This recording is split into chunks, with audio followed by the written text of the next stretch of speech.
How to add an MX record in cPanel using DNS Zone Editor.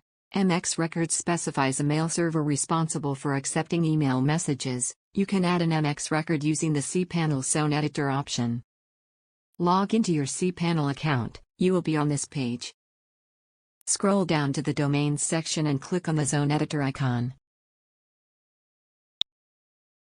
To add an MX record for a domain, click on the MX record button in front of the domain name under Title Actions.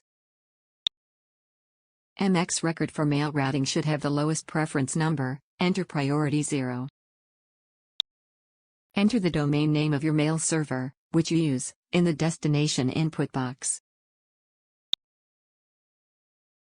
Now click on Add an MX record button.